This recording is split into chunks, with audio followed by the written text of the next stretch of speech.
Good afternoon. Thought I'd take a little break from my editing and join you guys on my vertical live, which I like to do every day. I decided today to move it to afternoon. So here in where I am in California, it's a little bit afternoon right now, after 12 noon, like 15 after 12 noon. Um, Give you a little update on what I'm working on. Again, I'm still working on these same 3 projects. The producer has a festival coming up, and these are 3 projects that he wants to submit and use at the festival. So I'm trying to get those together for him, working on them all little by little. There's footage that needs to be shot for each one, additional footage. So as that footage comes in, I'm creating placeholders. This is a little tip I will give you today. This is a little tip if you're editing multiple projects. It could be on an ongoing basis. A lot of times, especially documentaries, these are theatrical pieces, one feature and 2 shorts. But a lot of times documentaries are shot over a long period of time.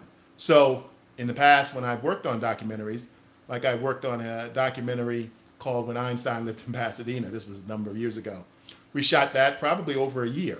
And so as we completed a scene, we would edit those scenes, and if there were subjects or pieces that needed to go in those scenes, I would create what I call video placeholders. And it's just real simple. It's just a black and text with a description of what we plan to put in that spot when we get it.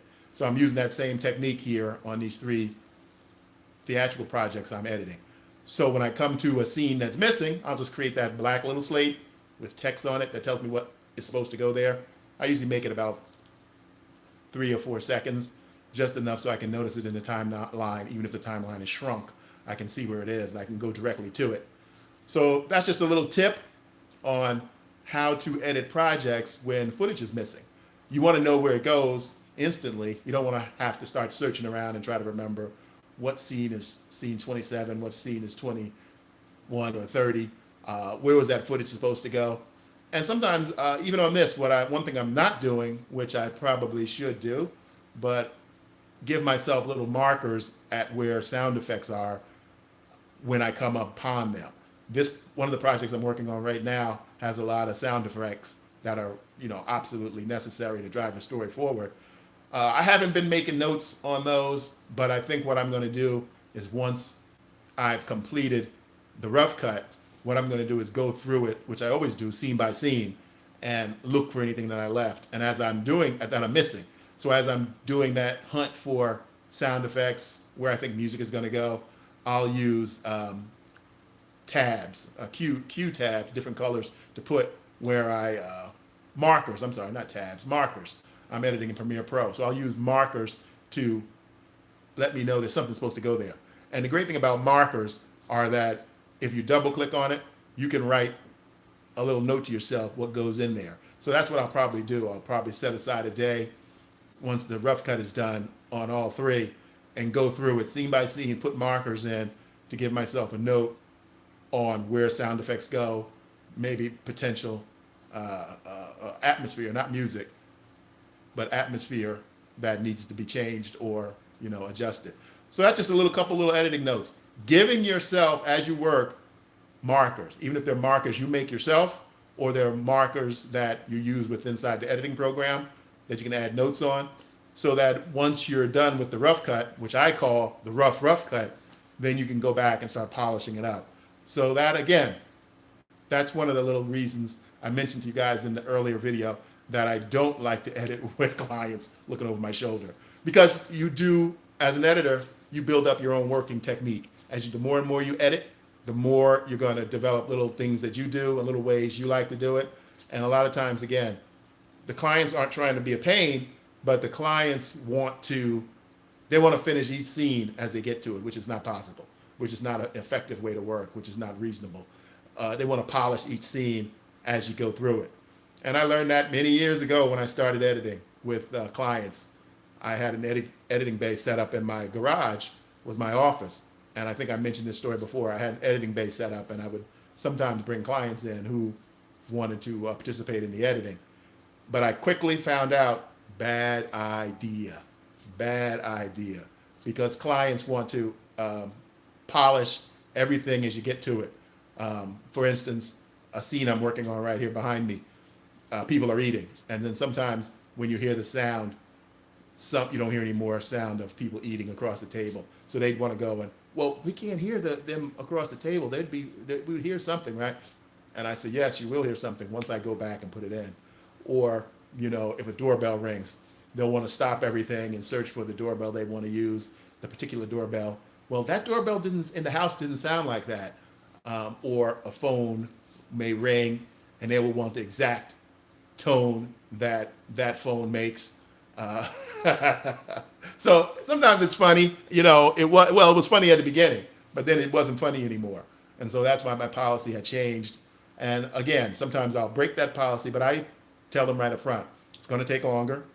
It's going to end up costing you longer, and not anything because of, my ability. It's because as I confer with you as we're editing, that's just going to slow the process down. And most of the time they shy away and they say, oh, okay, I understand. And then I, send them daily. If they want daily reviews of scenes that I cut scene by scene, I do that. And so it just depends on the client. Most of the time the clients wait until, I've made a substantial milestone. And if I'm editing a feature, I probably like to send out maybe every 20 minutes or something like that and let them have a look at it. And I tell them, make a list of all the things you want me to fix. Just make a list and keep that list until I'm ready for it. So that's what I usually tell them. Make a list, but you keep it until, I'm ready. Unless it's something that's egregious mistake that I made. I tell them, yeah, send me that so I won't continue to make it down through the timeline. But those are just little tips. When I'm editing, I started early this morning. Some days I can edit on a single project, maybe 4 or 5 hours. But after 4 or 5 hours, my mind starts to wander. I'm not focused as much as I want to be on the project. So that's why it's kind of good for me to have multiple projects going on.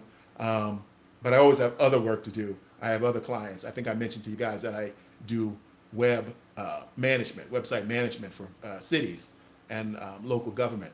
And I have a big client in Georgia.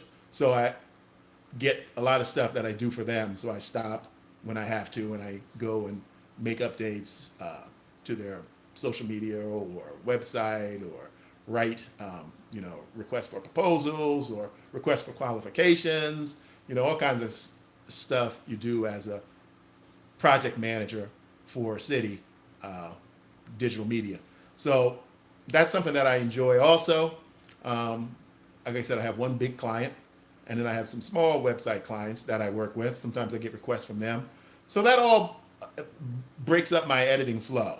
And what I've been thinking too is that I'm going to start maybe doing some of these daily updates with you guys outside somewhere. Just take myself a little walk, bring my streaming device, which is my old cell phone, which still works well up to this point, and do some streaming with you guys. Hello, everyone. Hello for stopping by. Thank you. Don't forget to go check out my website. Look at some of my playlists. I appreciate that. I'm happy that you guys are stopping by. I'm here interrupting your vertical live stream like I do every day. As I look at my YouTube analytics, this is the way I meet you guys. This is the way that you guys find out about me. And I find it interesting and very helpful. And I really enjoy coming on here, taking a break, talking to you guys, giving you a recap of what I'm doing. I try to look down in the comments and read what I can. Some of the names I can't see very well or even pronounce, to be honest with you. I can't see what they are. A lot of people have code names that mean something to them, and I can't figure out what it is. But I thank you all for stopping by.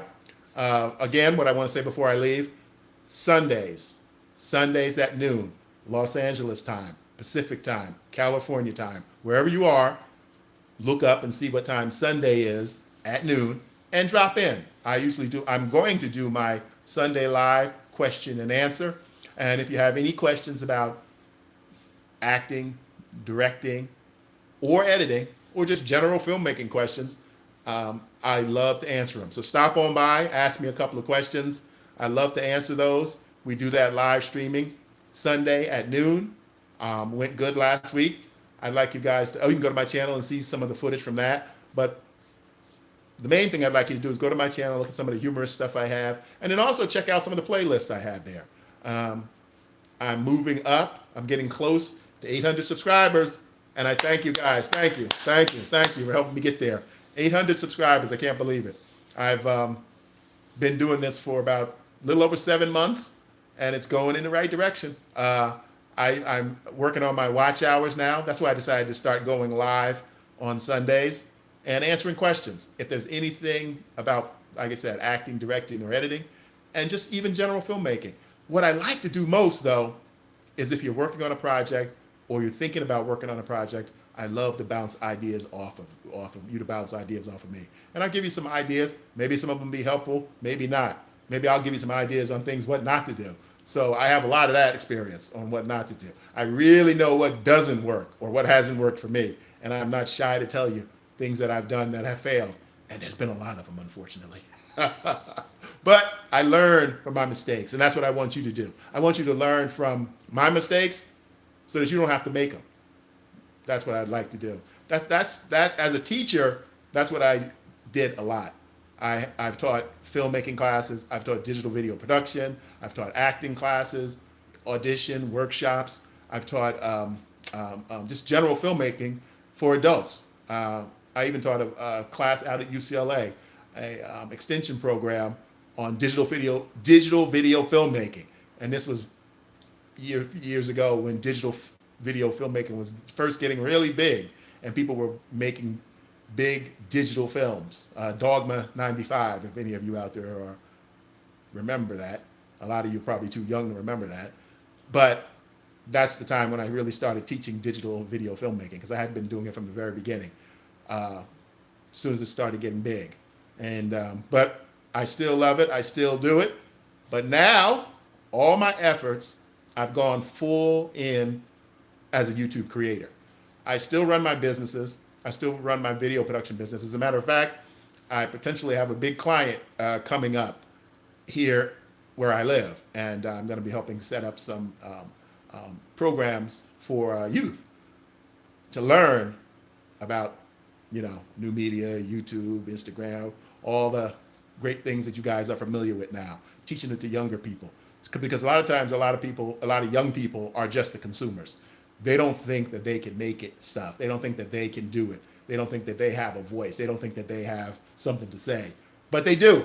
It might not be anything that's earth-shaking or going to change the world or going to save humanity. But everyone deserves nowadays, in this new world of social media, everyone needs to get out there and share their voice. If they have something to say, give it a try. And that's what we will be teaching the youth on this program we're talking about creating. So that's just another thing in my fire, which I'm happy to have, because it fits right in with where I'm going with this third act of James Adam Tucker, going into digital media here on YouTube. YouTube is my home base. I'm going to create YouTube first content. That is my mantra, and I want to do a lot of comedy. I haven't done a lot of comedy in my career as an actor, but I do love it. And I've only done comedy when people have written it for me, and I have always enjoyed it. I guess the next step, once I get some up there, is to start writing more myself. So I'll give that a try. I'll probably even take some of my old dramatic scripts and flip them into comedies, which will probably be easier to do, because I have tons of dramatic scripts that I never produced. My virtual shelf runneth over with unproduced scripts that I've written over the years. And I'm glad I have them. And now here with YouTube, I finally have an avenue to do something with them. But you'll go to my channel, you'll find a lot of comedy, you'll find a lot of stuff that I've created recently. You'll find the educational stuff, obviously, acting, editing, and directing. And take a look at some of my playlists and share it. Share it with some people you know. I appreciate it. Again, I try to keep my vertical lives short so that you guys won't get bored with me. I know you're here to look at shorts, and I like to come in live and introduce myself. Hello, James Adam Tucker. Go to my channel, subscribe if you like what you see, even if you don't like what you see.